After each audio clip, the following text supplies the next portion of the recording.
প্রণাম মহারাজ, আমাদের কাছে একটি প্রশ্ন এসেছে। প্রশ্নটি করেছেন সাউথ চব্বিশ পরগনার গড়িয়া থেকে ডক্টর দেবারতী দাস। উনি বলছেন যে অসম্ভব অর্থশালী রাজবেশ্যা পিঙ্গলাকে মহর্ষি দত্তাত্রেয় সর্বপ্রথম পূর্ণ সম্পদ দান করে দিতে বলেছিলেন। আবার চৈতন্য মহাপ্রভুর সময় দেখা যায় যে নর্তকী লক্ষ্মীহীরাকেও বৈষ্ণব সাধু হরিদাস মুক্তিকামী হওয়ার আগে ধনসম্পদ দান করে তবে তাঁর সাধন কুটিরে প্রবেশ করার কথা বলেছিলেন। আবার বৌদ্ধের সময় দেখা যায় নগর নটি আম্রপালিকেও তার সুবিশাল আম্রকানন আর অপরিমিত অর্থরাশি দান করার পরে নিজ মস্তক মুণ্ডন করে তারপরেই বৌদ্ধদেব তার বৌদ্ধ বিহারে প্রবেশ করার অনুমতি দিয়েছিলেন। এই যে তিনজন, এনারা কি বৈভবশালী হওয়ার জন্যেই তাদের গুরু নির্দেশ দিয়েছিলেন পূর্ণ সম্পদ ত্যাগের? আর দান কখনই বা মহাদান বা চিত্তশুদ্ধির সহায়ক হয়ে ওঠে? দেখুন, গুরু সম্পদ কারে না, আপনার ধার বাকি কারে, যেই বিষয়ে আপনি অবসেস থাকেন, গুরু ওই অবসেশনটাকে তোলে। কারণ জীবন কোনো কিছু নেওয়া বা দেওয়ার নাম নয়, জীবনকে উপলব্ধ হওয়ার নাম। কখনো তা এরকম আম্রপালির ক্ষেত্রে যেমন ঘটেছে তেমন হতে পারে, কখনো লক্ষ্য হীরাবাইয়ের যেমন হচ্ছে তেমন হতে পারে। দান কারেননি গুরু কাজ হলো আপনার কাছ থেকে, মা সারদা যেমন বলেন, ধুলো কাদা ঝেড়ে সন্তানকে কোলে নেওয়া। ধুলো কাদাও তো আপনারই অংশ, ভেবে দেখুন। ধুলো কাদা ছাড়া তো আপনি নন। আপনার আমিটা যেখানে যেখানে ধার দেওয়া আছে, বাকি দেওয়া আছে, ওটাকে না সরিয়ে তো আপনাকে পুরো গুরু পেতে পারবে না।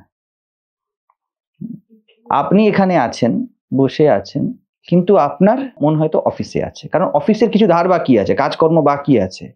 তাহলে আপনার প্রিয়জন আপনাকে পেতে গেলে এটা তো বলবে না যে তুমি অফিসের কাজ ছেড়ে দাও, বলবে মিটিয়ে নাও। তো ছাড়ার প্রক্রিয়াকে ছাড়া ধরলে হবে না, করাও হতে পারে। ছাড়া মানে ছাড়িয়ে দেওয়া, যেমন ইটের গা থেকে সিমেন্ট ছাড়ানো হয়, এটাকে ছাড়ানো বলে। ঠিক আছে? তো প্রচলিত ভাবনা চিন্তাটাই এমন যে গুরু সব কিছু ছাড়িয়ে দেয়, গুরু অনেক কিছু করিয়েও নেয়, করতে হয়।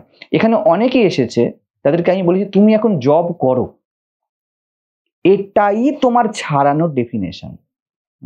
তো অর্থ বা দান, এই শব্দটা যখন বলা হচ্ছে না, দানের একটি সৌন্দর্য, দান করো আর দান নাও, দুটোর মধ্যে জানো কেন করা হয়েছে দানের ব্যবস্থাটা?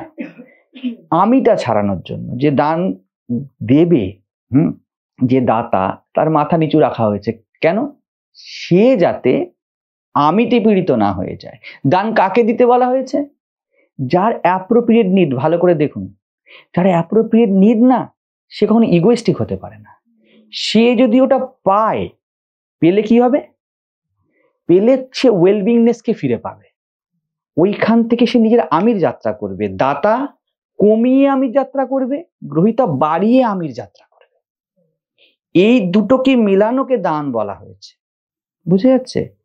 তো গুরু কোন দান নেয়? খুব সুন্দর কথা মহাপ্রভুর ক্ষেত্রে বলে, দান লীলা হয় মহাপ্রভুর, মনে পড়ে গেল, খুব সুন্দর শব্দ, দেহদান। এই শব্দটা বলা হয়, খুব প্রচলিত পদ গাওয়া হয় যখন। অর্থাৎ মহাপ্রভু বলছেন যে তুমি দান দাও, যাকেই দেখছে তাকে ডেকে বলছে, নিত্যানন্দ মহাপ্রভুকে বলছেন তুমি যাও। ভাবটি এই, কে বুঝতে পারে আমি কি চাইছি। এটা না বুঝতে পেরেই তখন বিষয়টা এসে যায় যে গুরুদেব অর্থ চাইছেন। যদি কোনো সদ্গুরু হয়, সে আপনার আমিকে চেয়ে নেবে, শুধু দেখার আপনার আমি কোথায় আটকে আছে, ওই আটকানো তো ছাড়াতে হবে। ঠিক আছে, হতে পারে অলসতায় আটকে আছে, তখন বলে ঘুম থেকে ওঠো। হতে পারে নৈতিকতায় আটকে আছে, বলবে অনৈতিক হয়ে যাও।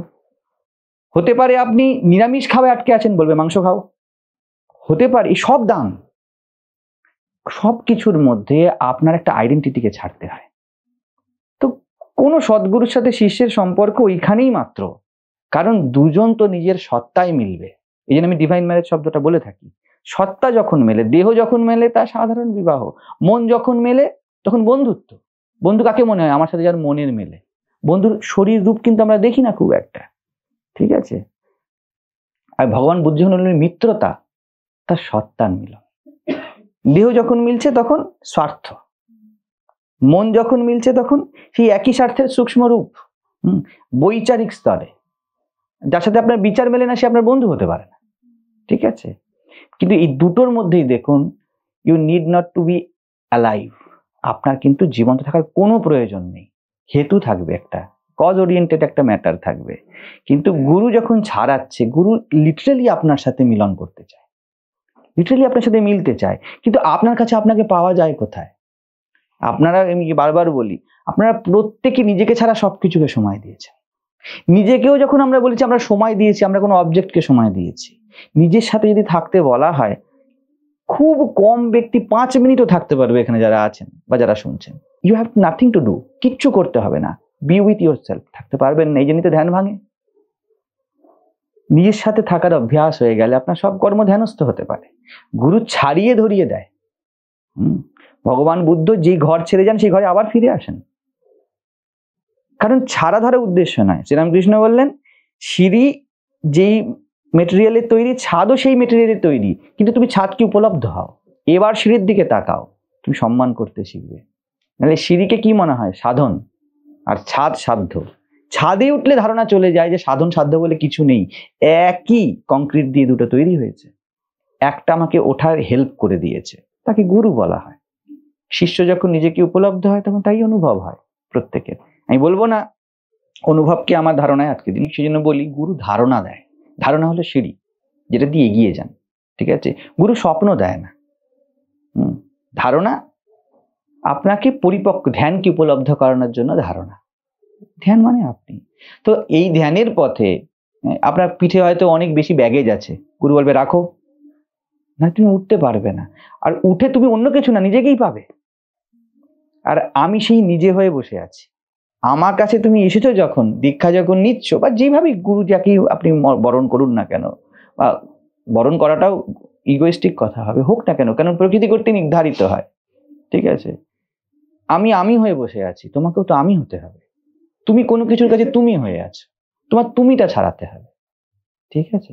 এই তুমিটা ছাড়ানোর নানা নাম হয়। তখন এই জন্য দান শব্দ খুব একটা গুরুর ক্ষেত্রে ঠিক থাকে না। সেই জন্য গুরু যখন, কথা আছে, গুরু যখন শেষতম উপদেশ দেয়, বা যেখানে গুরুর বলার সমাপ্তি, তার আগে বলে দক্ষিণা বা দান দিয়ে দাও যা দেবার। কারণ এখন তুমি আমি মিলবো। নদীর নদী নাম ততক্ষণ যতক্ষণ সে সমুদ্রের সাথে মিলছে, তাই না? যেই মুহূর্তে মিলে গেল, তার জলে জল। আমি এটাই গিয়ে বলবো, তখন সমুদ্রের সমুদ্র নামও নেই। 1000টা নদী নালা দিয়ে যদি সমুদ্র রচিত হয়, সমুদ্রের সমুদ্রত্ব কোথায়? ও তো জল। 500টা নদী যদি একটা সমুদ্রকে রাখে, ও সমুদ্র কোথায়? ওর ইন্ডিভিজুয়ালিটি কোথায়? গুরু তেমন আমি, তার কোনো ইন্ডিভিজুয়ালিটি নেই। নাহলে গুরুর প্রশ্নই ওঠে না, তাহলে ব্যবসায়ী বলতে হবে। তখনই কথাটা আসে যে কত দিলাম, কি পাবো, কি পাপ, কি পুণ্য। বেশিরভাগ মানুষ এতটা ইনফেরিয়রিটিতে থাকে যে বেশিরভাগ দান ওইখান থেকেই হয়। এবং সো কল ব্যবসায়ী গুরুদের কাজ থাকে যে ওই ইনফেরিয়রিটিটাকে বাড়িয়ে দেওয়া, পরের জন্মের, পূর্বজন্মের, এর পরে এটা হতে পারে। আমরা কিন্তু নিজের থেকে খুব সুস্থ নই, নিশ্চিত নই। সাধারণত দান কিভাবে হয়? আমরা জানি যে আমরা কোথাও না কোথাও ভিতরে সৎ নই। ওই ভয় কে লাঘব করার জন্য লোভ দেখানো হয়। ভয় লোভ একই জিনিস। তখন আমরা নিজেদেরকে সান্ত্বনা দিই, আমি কিছু সৎ কর্ম করলাম, এটা দান হয়ে যায়। আমি সৎকর্ম করলাম, আপনি বাড়লেন, আপনি কমলেন না। গুরুর কাজ কমানো, বাড়ানো নয়। ওই জন্য আমি আমার ক্ষেত্রে অনেকের ক্ষেত্রে আমি বলে দিয়েছি দান নেব না, কারণ এখন দান সে তাদের বাড়বে, সে দানই অভিমান আরো করে ফেলবে। গুরুর কাজ নয় আপনাকে অভিমানী করে দেওয়া, গুরুর কাজ ছাড়িয়ে আনা, আপনার আইডেন্টিটিকে সরানো। তো ওই জন্য দান অনেক সময় আপনাকে বাড়িয়ে দিতে পারে, অনেক সময় আবার কমিয়ে দিতে পারে। একজন সদ্গুরুই মাত্র দেখতে পারে যে আপনি কিভাবে আপনার আমির সাথে পরিচিত হবেন।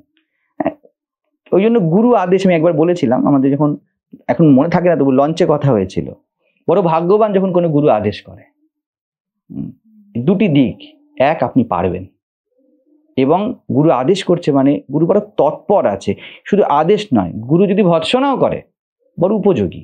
আমি গুরুকে কিন্তু নৈর্ব্যক্তিক করছি এই ক্ষেত্রে, জীবন করে দিন।